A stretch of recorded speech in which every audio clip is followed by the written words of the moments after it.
ஒரு மகிழ்ச்சியான செய்தி. இதயம் நல்லெண்ணெயின் விலை லிட்டருக்கு ரூபாய் 105 குறைஞ்சிருக்கு.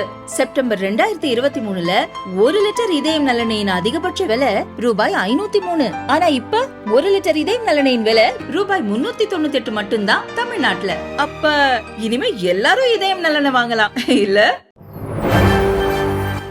வணக்கம். செய்திச் சுருக்கம். நினைத்து பார்க்க முடியாத அளவுக்கு தண்டனை இருக்கும், பயங்கரவாதிகளுக்கு மோடி எச்சரிக்கை. பீகார் மாநிலம் மதுபானியில் தேசிய பஞ்சாயத்து ராஜ் தினத்தினை முன்னிட்டு நடந்த விழாவில் பிரதமர் மோடி பேசியதாவது: பஹல்காமில் அப்பாவி சுற்றுலா பயணிகள் மீது பயங்கரவாதிகள் தாக்குதல் நடத்தவில்லை, இந்தியன் என்ற நமது உணர்வின் மீது எதிரிகள் தாக்குதல் நடத்தியுள்ளனர். அந்த கொடூர சம்பவத்துக்கு காரணமானவர்களும் சதித்திட்டத்தில் பங்கேற்றவர்களும் கற்பனை செய்ய முடியாத அளவுக்கு கடுமையாக தண்டிக்கப்படுவார்கள். பீகார் மண்ணிலிருந்து சொல்கிறேன், ஒவ்வொரு பயங்கரவாதியையும் அவர்களின் ஆதரவாளர்களையும் தேடி கண்டுபிடித்து தண்டனை வழங்குவோம். பயங்கரவாதத்தால் இந்தியாவின் மன உறுதி ஒருபோதும் உடையாது. நீதியை நிலைநாட்ட அனைத்து முயற்சிகளும் எடுக்கப்படும். பயங்கரவாதத்துக்கு எதிராக ஒட்டுமொத்த தேசமும் ஒன்றுபட்டு இருக்கிறது. மனித நேயத்தில் நம்பிக்கை கொண்ட அனைவரும் எங்கள் பக்கம் உள்ளனர். பயங்கரவாதிகளுக்கான தண்டனை கடுமையானதாக இருக்கும். அதை பயங்கரவாதிகள் ஒருபோதும் நினைத்து பார்த்திருக்க மாட்டார்கள். அப்பாவிகள் மீதான தாக்குதலுக்கு காஷ்மீர் முதல் கன்னியாகுமரி வரை மக்கள் துக்கம் அனுசரிக்கின்றனர். பயங்கரவாத செயல்களை ஊக்குவிக்கும் எஜமானர்களின் முதுகை இந்தியாவின் 140 கோடி மக்களின் மன உறுதி உடைக்கும் என பிரதமர் மோடி கூறினார். ये हमला सिर्फ निहत्थे पर्यटकों पर नहीं हुआ है. देश के दुश्मनों ने भारत की आत्मा पर हमला करने का दुस्साहस किया है. मैं बहुत स्पष्ट शब्दों में कहना चाहता हूं, जिन्होंने ये हमला किया है, उन आतंकियों को और इस हमले की साजिश रचने वालों को उनकी कल्पना से भी बड़ी सजा मिलेगी. सजा मिलकर के रहेगी. अब आतंकियों की बची खुची जमीन को भी मिट्टी में मिलाने का समय आ गया है.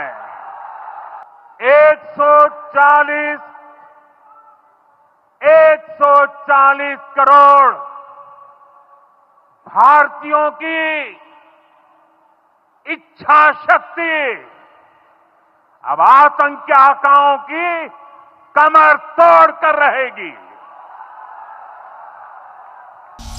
பாகிஸ்தானை கதறவிட்ட ஏவுகணை, இந்தியா இஸ்ரேல் சேர்ந்து சம்பவம்.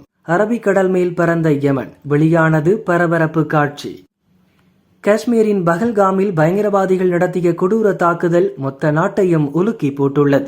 ஒரே இடத்தில் சுற்றுலா பயணிகள் 26 பேர் கொல்லப்பட்டனர், 12 பேர் பலத்த காயமடைந்தனர். தாக்குதலுக்கு தி ரெசிஸ்டன்ட் ஃப்ரண்ட் எனப்படும் பயங்கரவாத அமைப்பு பொறுப்பேற்றது.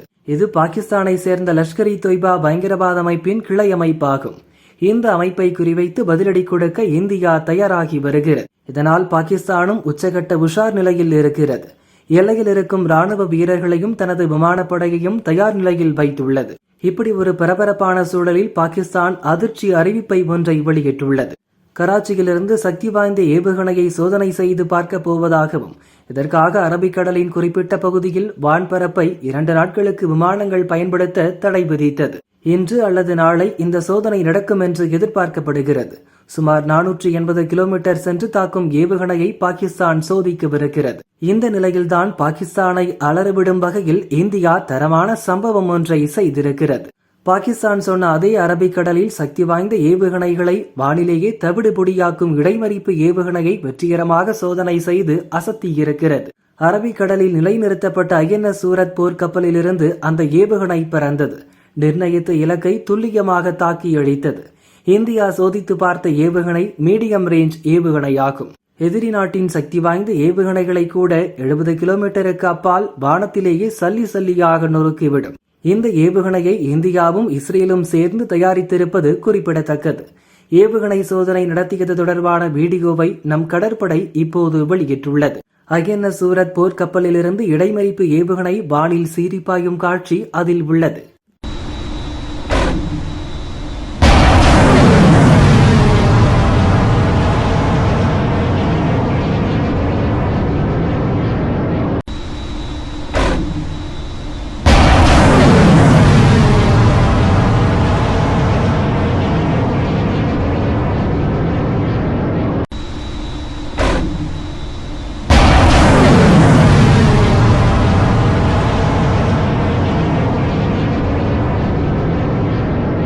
இதே அரபிக்கடலில் பாகிஸ்தான் சோதித்து பார்க்கவிருக்கும் ஏவுகணைகளை விட சக்தி வாய்ந்த பலரக ஏவுகணைகள் நம்மிடம் இருக்கின்றன.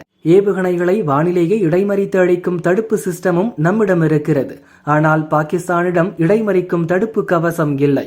இப்போது இந்தியா நடத்திய ஏவுகணை சோதனை பாகிஸ்தான் அறிவித்த ஏவுகணை சோதனைக்கு தக்க பதிலடியாக பார்க்கப்படுகிறது. அமித்ஷா கையில் ரெட் ஃபைல், ஜனாதிபதியுடன் திடீர் சந்திப்பு. ஜம்மு காஷ்மீர் பஹல்காமில் பயங்கரவாதிகள் நடத்திய தாக்குதலில் 26 பேர் கொல்லப்பட்டனர். இதைத் தொடர்ந்து மத்திய அரசு பல்வேறு நடவடிக்கைகளை எடுத்து வருகிறது. இந்நிலையில் ஜனாதிபதி திரௌபதி முர்முவை மத்திய அமைச்சர்கள் அமித்ஷா, ஜெய்சங்கர் ஆகியோர் சந்தித்து பேசினர். கையில் சிவப்பு நிற ஃபைலுடன் சென்ற அமித்ஷாவும் ஜெய்சங்கரும் பஹல்காம் தாக்குதல் தொடர்பாக ஜனாதிபதி முர்முவிடம் விளக்கம் அளித்தனர். இதைத் தொடர்ந்து டெல்லியில் பாதுகாப்புத்துறை அமைச்சர் ராஜ்நாத் சிங் தலைமையில் அனைத்துக் கட்சி கூட்டம் நடந்தது. இந்த கூட்டத்தில் மத்திய அமைச்சர்கள் அமித்ஷா, நிர்மலா, ஜெய்சங்கர், நட்டா, கிரண் ரிஜிஜு, லோக்சபா எதிர்க்கட்சித் தலைவர் ராகுல், காங்கிரஸ் தலைவர் மல்லிகார்ஜுன கார்கே உள்ளிட்டோர் பங்கேற்றனர். திமுக சார்பில் திருச்சி சிவா MP உள்பட பல்வேறு கட்சி தலைவர்களும் கலந்து கொண்டனர். கூட்டத்தில் பயங்கரவாத தாக்குதலில் பலியானவர்களுக்கு 2 நிமிடங்கள் மௌனாஞ்சலி செலுத்தப்பட்டது. பஹல்காம் தாக்குதல் குறித்தும் பாதுகாப்பு நடவடிக்கைகள் குறித்தும் ராஜ்நாத் சிங் விளக்கம் அளித்தார். நாடு திரும்பும் பாகிஸ்தானியர், அட்டாரி எல்லையில் பதற்ற நிலை. பஞ்சாப் மாநிலம் அட்டாரியில் இந்தியா பாகிஸ்தான் நாடுகளுக்கு இடையிலான எல்லை உள்ளது. அங்கு கேட் அமைக்கப்பட்டு 24 மணி நேரமும் பாதுகாப்பு படையினர் கண்காணிப்பு பணியில் ஈடுபட்டுள்ளனர். இரு நாடுகளைச் சேர்ந்த சுற்றுலா பயணிகள், தொழில் முனைவோர் தினமும் இந்த கேட்டை கடந்து இந்தியா பாகிஸ்தானுக்கு சென்று வருவது வழக்கம். இரு நாட்டு எல்லையில் உள்ள அட்டாரி வாகா பகுதிகளை மையப்படுத்தி போக்குவரத்து, உணவு, சுற்றுலா என பலதுறை தொழில்கள் அமோகமாக நடந்து வருகின்றன. பஹல்காமில் பாகிஸ்தான் ஆதரவு பயங்கரவாதிகள் நேற்று முன்தினம் நடத்திய பயங்கர தாக்குதலில் அப்பாவி சுற்றுலா பயணிகள் 26 பேர் சுட்டுக் கொல்லப்பட்டனர். இதையடுத்து பாகிஸ்தானுடனான அனைத்து உறவையும் முறித்துக் கொள்ள மத்திய அரசு முடிவெடுத்தது. அதன் ஒரு பகுதியாக அட்டாரி எல்லையை மூடுவதாக அறிவித்தது. பல்வேறு காரணங்களுக்காக இந்தியா வந்த பாகிஸ்தானியர்கள் 1 வாரத்திற்குள் இங்கிருந்து வெளியேறும்படி மத்திய அரசு உத்தரவிட்டுள்ளது. அதேபோல் பாகிஸ்தான் சென்றுள்ள இந்தியர்களும் தகுந்த ஆவணங்களை காட்டி உடனே நாடு திரும்பும்படி கேட்டுக் கொண்டுள்ளது. இதையடுத்து பல்வேறு காரணங்களுக்காக நம் நாட்டின் பல பகுதிகளுக்கு வந்த பாகிஸ்தானியர்கள் அவசரமாக அட்டாரி எல்லையை கடந்து அந்நாட்டுக்கு செல்கின்றனர். அதேபோல் பாகிஸ்தானில் இருந்தும் நம் நாட்டினர் அவசரமாக தாயகம் திரும்புகின்றனர். அட்டாரி வழியாக இரு நாட்டு எல்லையை அவசரமாக கடந்து சென்ற இரு நாட்டு மக்களும் பஹல்காம் தாக்குதலுக்கு கண்டனம் தெரிவித்துள்ளனர். பாகிஸ்தான் ஆதரவு பயங்கரவாதிகளால் தங்கள் வாழ்வாதாரம் முற்றிலும் பாதிக்கப்பட்டுள்ளதாக பாகிஸ்தானியர்கள் வேதனை தெரிவித்துள்ளனர். சிலர் பயங்கரவாத தாக்குதலை பகிரங்கமாக கண்டிக்கின்றனர். மேலும் சிலர் அது குறித்து வாய் திறக்க மறுத்தனர். பயங்கரவாதத்தை எந்த வகையிலும் ஏற்க முடியாது. இங்கு இல்லை என்றால் எங்கு வேண்டுமானாலும் தொழில் செய்யலாம். உயிர் ஒருமுறைதான் வரும், அது போனால் மீண்டும் வராது. பயங்கரவாதிகளின் செயலை ஒருபோதும் ஏற்க முடியாது என அட்டாரி எல்லையில் ஓட்டல் நடத்தும் இந்தியர் ஒருவர் கூறினார். தொழில் ரீதியாக ராஞ்சிக்கு வந்த பாகிஸ்தான் தொழில் முனைவோர் அவசரமாக பாகிஸ்தான் திரும்பினார். இந்திய அரசின் நடவடிக்கை குறித்து கருத்து கூற மறுத்துவிட்டார். நம் நாட்டின் பஞ்சாபிலிருந்து திருமண நிகழ்வில் பங்கேற்பதற்காக பாகிஸ்தான் சென்ற ஒருவர் பாதியில் நாடு திரும்பினார். தொழில் விஷயமாக லாகூருக்கு சென்ற இந்திய வியாபாரி அங்கிருந்து அவசரமாக நாடு திரும்பினார். அவர் கூறுகையில், இதுபோன்ற கடும் நடவடிக்கைகளை எடுத்தால்தான் பாகிஸ்தானுக்கு பாடம் புகட்ட முடியும். பயங்கரவாதத்தை ஒருபோதும் அனுமதிக்க கூடாது, அதை ஏற்கவும் முடியாது என்றார். அட்டாரி வாகா எல்லையில் இரு நாடுகளைச் சேர்ந்தோர் அவசரமாக தங்கள் நாடுகளுக்கு திரும்பிக் கொண்டிருப்பதால் அங்கு பதற்றமான சூழல் நிலவுகிறது.